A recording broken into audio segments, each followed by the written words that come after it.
Saudara, silahkan tonton videonya sampai habis.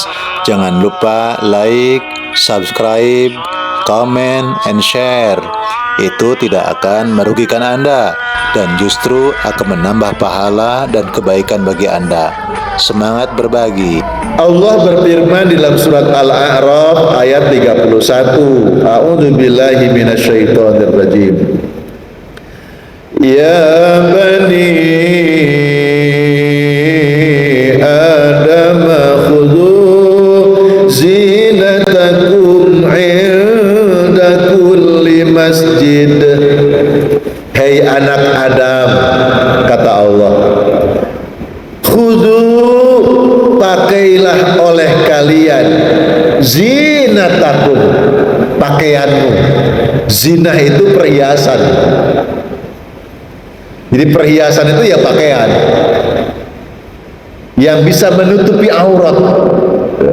Inda kulli masjid, setiap bersaben mau berangkat ke masjid. Yang kedua, berhias. Ternyata sebelum berangkat ke masjid itu disunahkan berhias, Pak. Walaupun bapak-bapak, selama ini yang berhias kan ibu-ibu. Ibu-ibu itu kan memang sudah tupoksinya itu selalu tampil berlente, ya, bersih, wangi, gitu kan. Ternyata bapak-bapak pun dianjurkan untuk berhias, minimal ya mandi, gitu kan. Setelah berwudu ya, kalau yang masih ada rambutnya ya nyisir, gitu kan. Menggunakan minyak wangi, gitu kan, supaya badannya tidak bau. Ya kalau ada Rexona, pakai Rexonanya di kedua ketiaknya itu. Ada pewangi yang disemprotkan, gitu kan. Pak Ustadz, sekarang kan ada minyak wangi itu non alkohol, gitu kan. Sehingga walaupun disemprotkan non alkohol, tidak problem. Walaupun yang alkohol pun ulama beda pendapat. Jadi minyak wangi yang ada alkoholnya itu para ulama beda pendapat. Karena haramnya alkohol itu kalau dimakan, diminum. Tapi kalau untuk diusapkan tidak haram. Gitu. Tapi ada mengatakan alkohol itu najis bila, ya gitu, bila bahan baku pembuatan alkohol itu dari babi. Nah sekarang ini kan canggih, alkohol itu terbuatnya dari nabati, dari pohon-pohonan, dari akar-akaran. Pasti itu boleh, itu boleh dan halal pasti. Yang jadi problem itu adalah bila alkohol itu dari babi. Sehingga kalau mengenai tubuh disemprotkan ketika masih basah itu najis. Tapi kalau sudah kering hilang najisnya, walaupun baunya nempel. Itu diantara perbedaan para ulama. Tapi untuk kekinian ya sebisa mungkin yang non alkohol itu lebih selamat. Itu dalam kaidah da ma yuribu ila ma la yuribu. Jenengan kalau mempertanyakan, Pak Ustadz, saya pakai minyak wangi ini ada alkoholnya apa tidak? Terus alkoholnya itu dari babi apa bukan? Tidak tahu. Ya sudah, ambil yang meyakinkan apa? Non alkohol, kan gitu. Solusinya begitu. Jadi berhias itu disunahkan.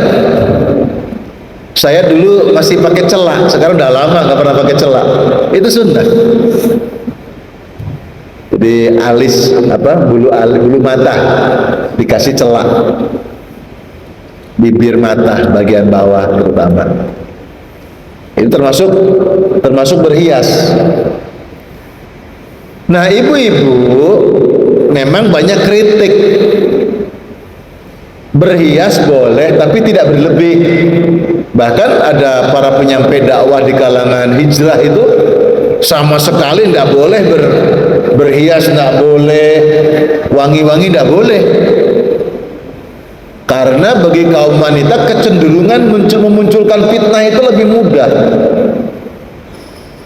Tapi kita ambil jalan tengah. Boleh berhias, boleh berwangi-wangian, tidak berlebih-lebihan. Nah, itu jalan tengah. Tidak berlebih-lebihan. Berhias dan menutup aurat. Jadi berangkat ke masjid itu ya menutup aurat. Auratnya ditutup. Kalau bapak-bapak itu auratnya baina surrah, antara pusar warukbah dan dengkul lutut. Itu anggota, artinya auratnya yang wajib ditutup bagi kaum laki-laki dewasa sejak pusar sampai lutut. Tapi kan kepantesan, ada ukuran kepantasan seorang muslim itu. Pantese wong ahlu masjid masa budal neng masjid gak kelamben, walaupun pusarnya ketutup pakai celana tanggung sampai di bawah lutut dan nutup pusar, gak kelamben, gak kaosan, ya gak pantas. Walaupun secara fikih itu sudah menutup aurat. Tapi kan sekarang berkembang, laki-laki mungkin yang badannya atletis, nah itu kan dia selalu latihan binaraga gitu kan, sehingga memungkinkan kalangan kaum wanita muda ada yang terpesona mungkin melihat perawaan yang seperti itu, sehingga bisa mendatangkan syahwat.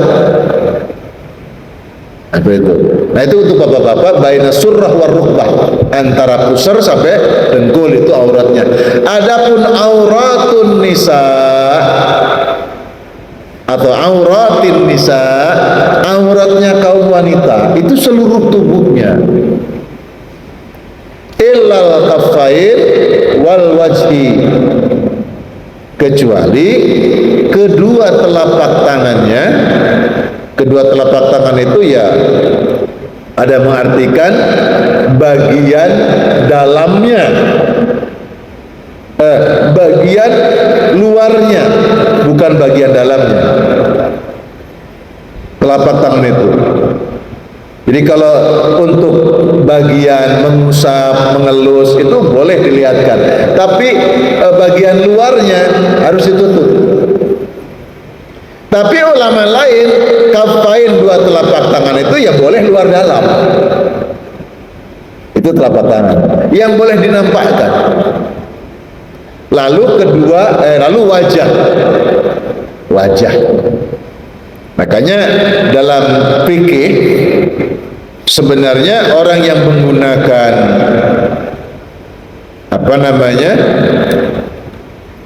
penutup wajah,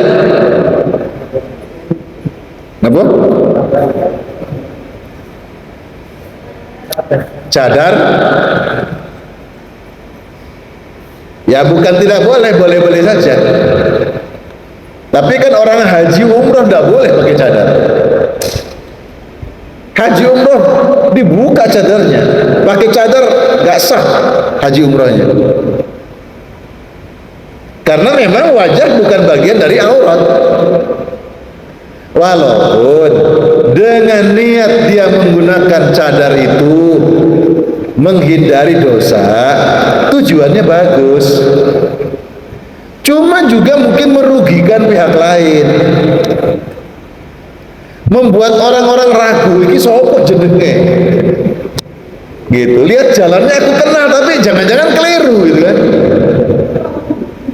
Kan ada kejadian di pesantren itu, laki-laki pakai rukuh, pakai cadar, masuk ke tempatnya perempuan.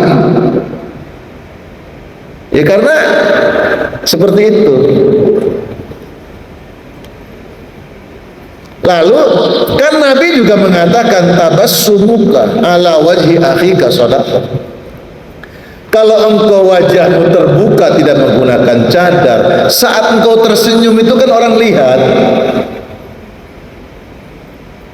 Ketika berbicara dengan teman, dengan kawannya, kan kita ini harus baik komunikasi.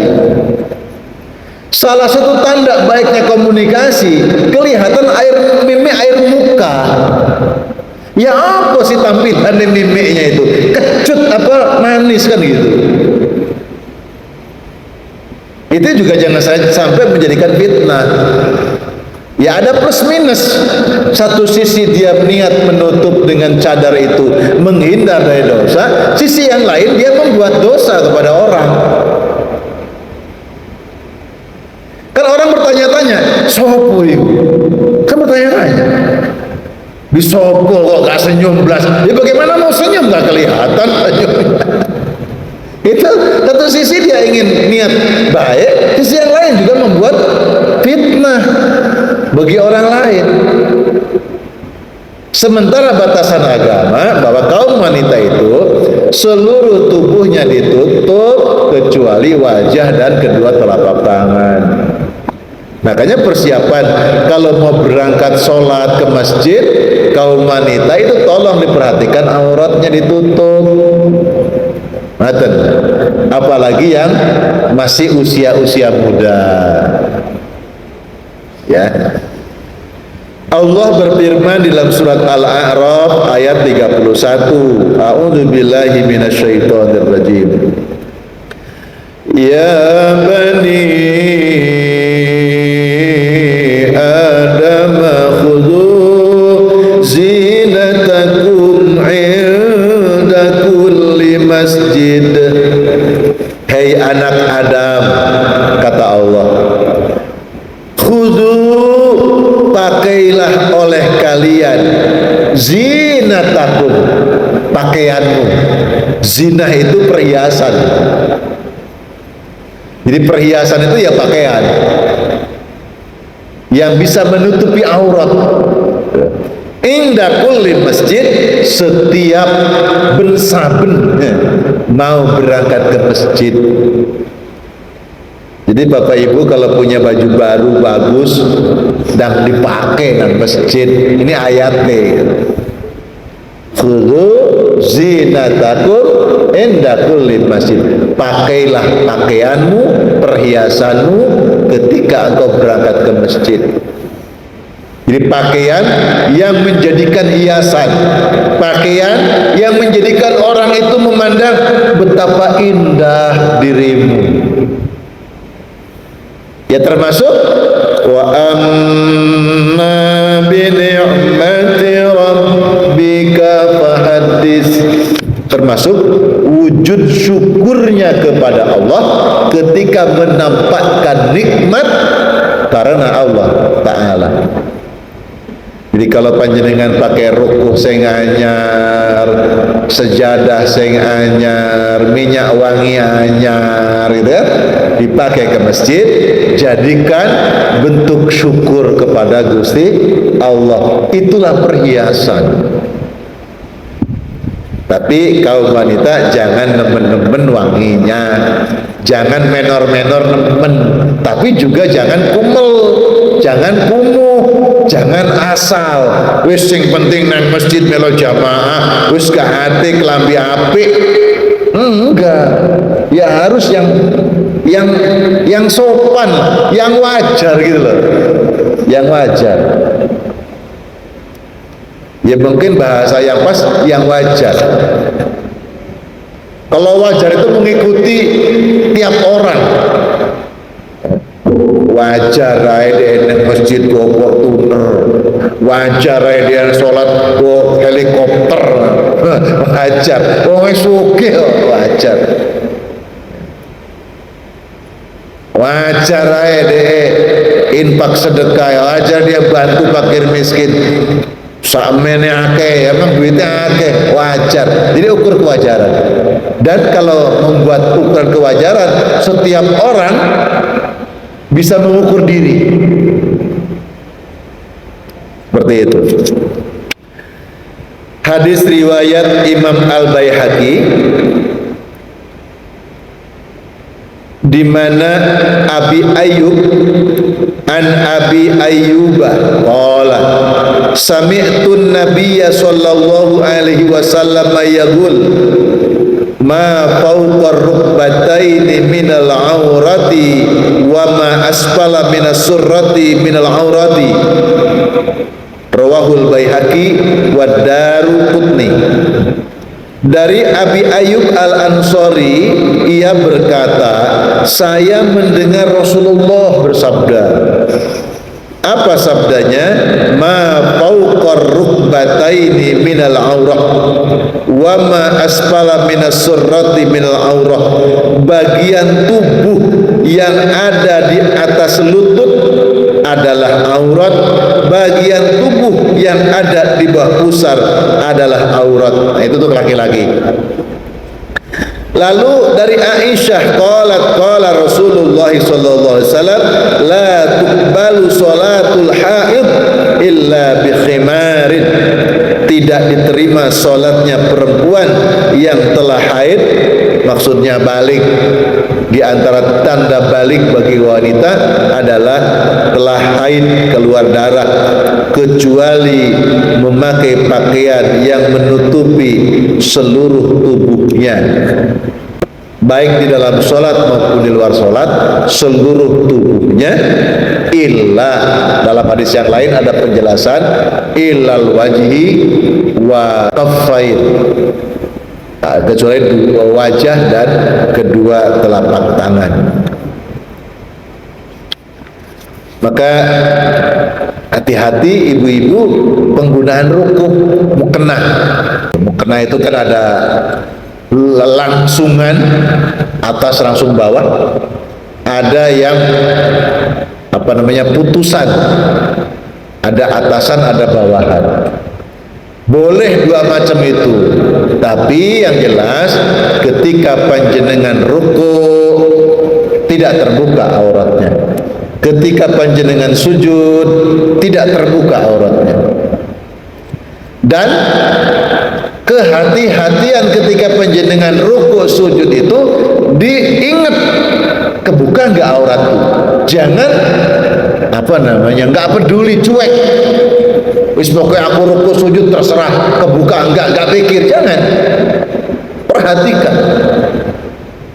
Kalau ternyata ketarik kebuka, telapak kakinya kelihatan ketika sujud, waduh telapak kakiku ketok, rukue naik, segera sampean tutup. Nah, kalau ternyata dia tidak merasa, kebetulan ada kaum muslimat ibu-ibu yang lain melihat, tolong dibantu, ditutup jadi tutupkan rukuhnya itu.